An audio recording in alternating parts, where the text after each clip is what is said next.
Graça e paz, meu irmão e minha irmã. É um prazer mais uma vez te dar as boas-vindas para o devocional Esperança que Vem do Céu, devocionais da Igreja da Capela, Igreja Presbiteriana da Capela e de suas congregações.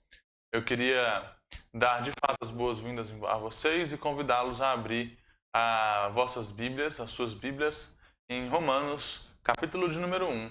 Nós vamos fazer a leitura do versículo de número 16 e do versículo de número 17. Romanos 1, 16 ao 17. Diz assim a palavra de Deus, por intermédio de Paulo, seu apóstolo. Pois não me envergonho do Evangelho, porque é o poder de Deus para a salvação de todo aquele que crê, primeiro do judeu e também do grego, visto que a justiça de Deus se revela no Evangelho de fé em fé, como está escrito, o justo viverá por fé. Vamos orar? Feche seus olhos, baixe sua fronte, vamos falar com Deus.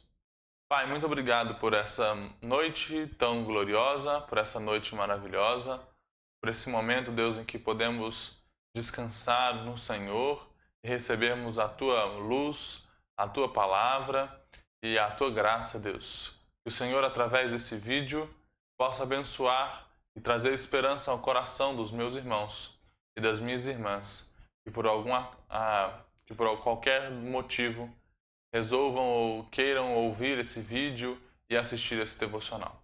Que o Senhor seja glorificado e adorado sobre tudo e sobre todos. Em nome de Jesus. Amém. Meus irmãos, Paulo, na carta aos Romanos, ele faz talvez uma das mais grandiosas exposições do Evangelho e, de certa forma, sistematiza o Evangelho.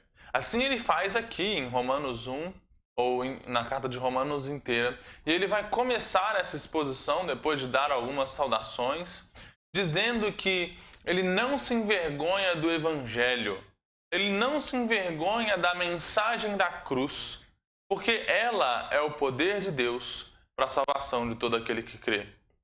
Ela é a salvação, é a mensagem de salvação para todo aquele que crê, indiferente ou sem contar as circunstâncias de cor, raça, ideologia, pensamento. É a salvação, é a mensagem do Evangelho, salva, sem olhar distinção, sem ver quem é judeu, sem ver quem é gentil. Ela salva.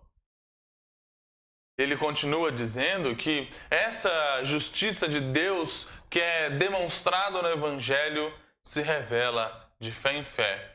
Como está escrito, o justo viverá por fé. Eu queria fazer uma breve rememoração do Evangelho com você, para que nós tenhamos, de certa forma, no Evangelho, nessa mensagem poderosa, e possamos entender um pouco mais o que Paulo está querendo dizer aqui e que isso traga esperança ao nosso coração. A mensagem do Evangelho começa com uma má notícia. A má notícia de que o homem pecou. Antes dessa má notícia, tem uma excelente notícia, que é que fomos criados para a graça de Deus, fomos criados para a glória dele, feitos à imagem e semelhança dele de forma boa, de forma plena, de forma agradável. E ele fez conosco um pacto, um acordo, um contrato que nós descumprimos.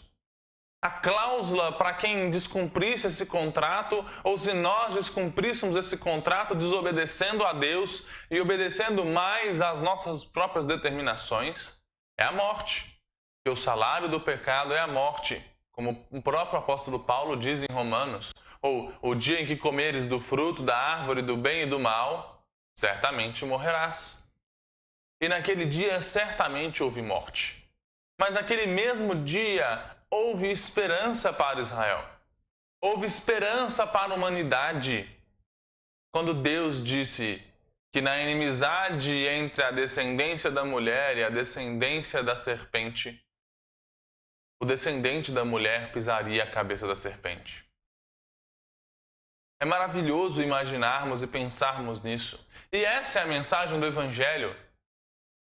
O castigo da cláusula do contrato e do pacto que nós descumprimos para com Deus, buscando não mais sermos quem Ele quer que nós sejamos, e não mais vivermos para a glória e honra do louvor do nome dEle, mas para a nossa glória, para o nosso louvor, para a honra do nosso nome, clamando ou querendo ser como Deus, a morte não virá mais sobre nós.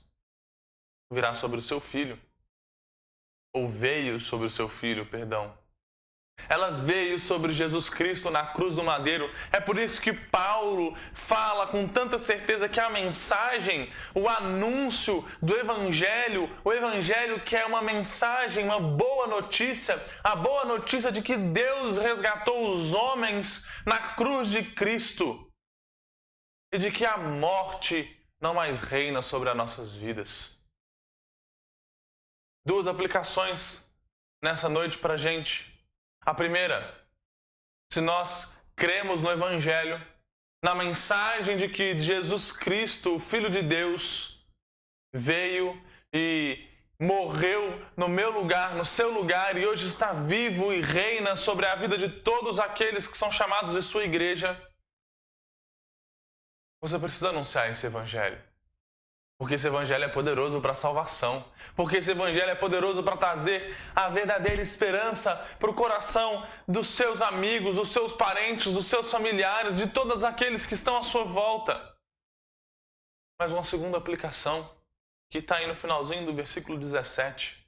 O justo viverá por fé. Não apenas terá uma vida eterna, desfrutando da alegria celestial em Cristo Jesus,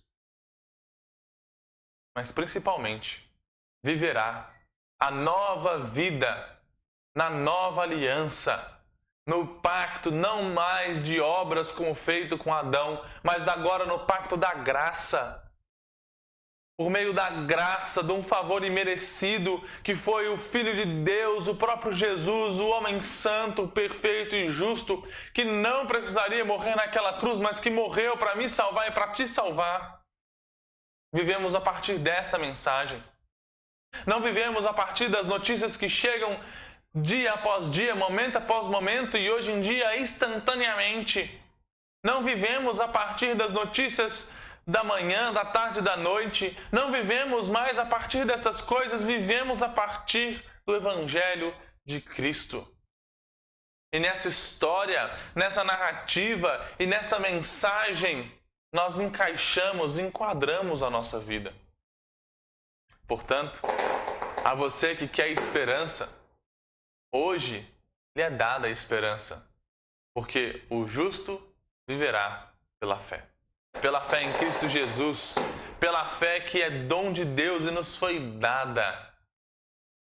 Não pela fé no mundo, não pela fé em si mesmo, mas pela fé em Deus, no Deus glorioso, no Deus santo e no Deus poderoso.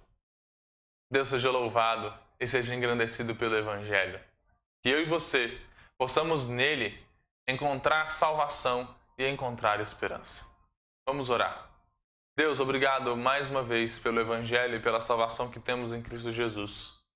Conduze-nos, Deus, a viver uma vida pela fé, a aguardarmos, Deus, a volta do Senhor e a revelação dos filhos do Senhor.